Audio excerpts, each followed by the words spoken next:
Welcome to the game of tech chess, where startups are mere pawns in a mega-cap takeover. Microsoft makes a strategic move, absorbing Inflection.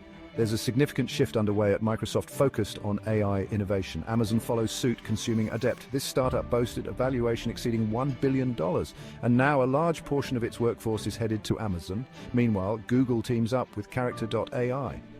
Three of the largest tech companies are devouring three of the most exciting startups in AI, without any formal acquisition. We're witnessing rapid concentrations in the industry. These moves quench competition, poach top talent, and evade regulatory scrutiny, while regulators seem stuck in a game of checkers. Character.ai emerged as one of the most promising startups in the generative AI landscape, offering personalized AI experiences. How do they stack up? Let's explore this further. With a highly engaging platform and a loyal user base, users spend on average 2 hours a day interacting with it. Backed by $150 million in funding and boasting a $1 billion valuation, Character.ai recorded over 173 million visits last month alone.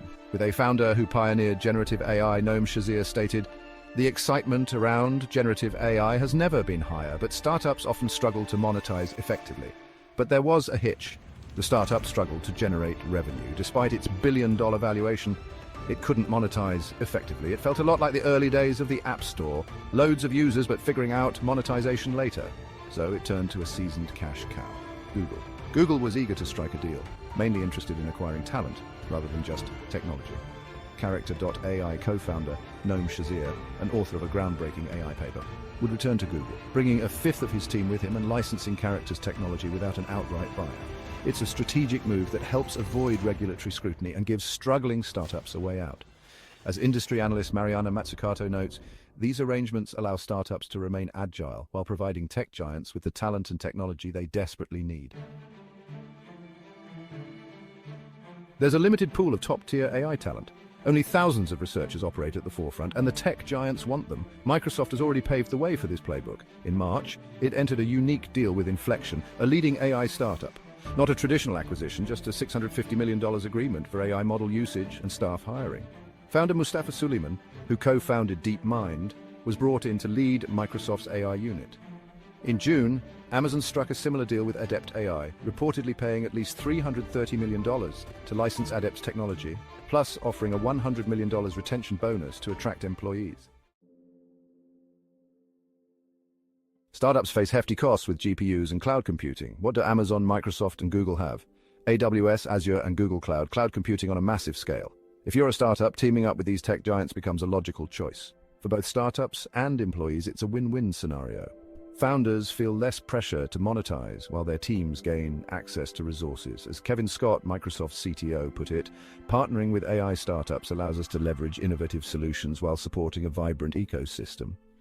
With the current market pressures, sometimes the best path is aligning with a mega cap. But regulators aren't blind to these maneuvers. We've seen the FTC probe Microsoft's Inflection deal, and there's scrutiny on Amazon's acquisition of Adept as well. Antitrust concerns loom large, especially as AI becomes a significant growth area. As antitrust expert Lena Khan warns, consolidation in the tech industry could stifle competition and innovation if left unchecked.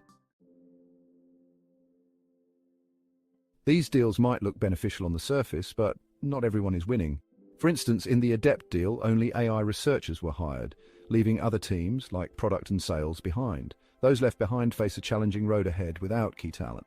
While VC investors may recoup some costs through licensing, it's not the huge returns they hoped for. As pressure builds for viable business models, more mega-cap lifelines may be on the horizon. But as regulators catch on to this pseudo-acquisition trend, will big tech take the risk? Or will these promising AI startups be left to navigate the waters alone? Whatever the outcome, the landscape for generative AI is shifting dramatically. Thanks for watching. Don't forget to like, subscribe, and let us know your thoughts in the comments below. See you next time on Growing Technology.